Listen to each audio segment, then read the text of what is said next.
গোপন রাজনীতি করতে গিয়ে হিন্দুরা মুসলমান নাম নিচ্ছেন, মুসলমানরা হিন্দু নাম নিচ্ছেন। এই গোপন রাজনীতির মতাদর্শগত কিন্তু এরা কেউই গোপন ছিলেন না, মতাদর্শটাও স্পষ্ট ছিল। গোপনে বলবা কেন? আমি তোমাকে সুযোগ দিচ্ছি, তুমি সামনে বলো। রাজনীতির প্রাচীনকাল থেকেই একটি শব্দ ছিল গুপ্তচর বৃত্তি।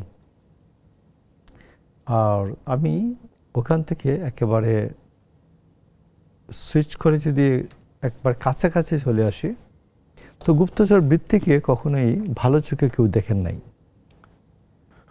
তো এরপরে দেখবেন গুপ্ত রাজনীতি না, তারা গোপন রাজনীতি করতেন। তার মধ্যে একজনের নাম আমি বলছি, যে বিখ্যাত লোক হচ্ছে হক, আব্দুল হক, তুহা, মোহাম্মদ তুহা ভাষা আন্দোলনের অন্যতম নেতা, তিনি গুপ্ত রাজনীতি করতেন।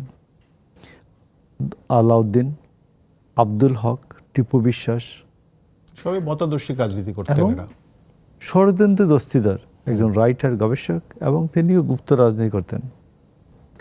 এবং এখানে পাকিস্তান আমলে দেখবেন যে গোপন রাজনীতি করতে গিয়ে হিন্দুরা মুসলমান নাম নিচ্ছেন, মুসলমানরা হিন্দু নাম নিচ্ছেন, ভিন্ন নাম। মুক্তিযুদ্ধের সময় হয়েছে।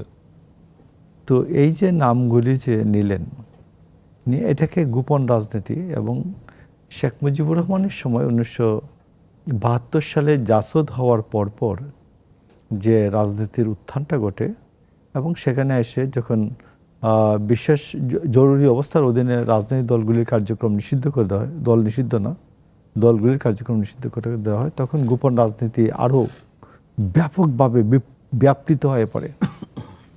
তো এই যে ব্যাপ্তি গোপন রাজনীতির, এই গোপন রাজনীতির মতাদর্শগত কিন্তু এরা কেউই গোপন ছিলেন না, মতাদর্শটাও স্পষ্ট ছিল, ইমান স্পষ্ট ছিল, কার্যক্রম স্পষ্ট ছিল।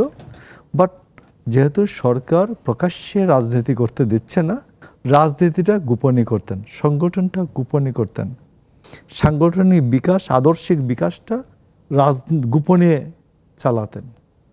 এটা সরকারের কারণে।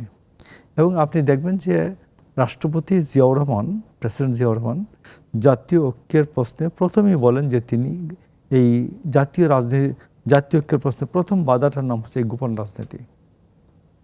এবং তিনি মোহাম্মদ তুহাকে এমপি বানিয়ে আনেন। তারপর আপনি জাসদের প্রায় 12 জন এমপি হন 79 সালের যে সংসদে।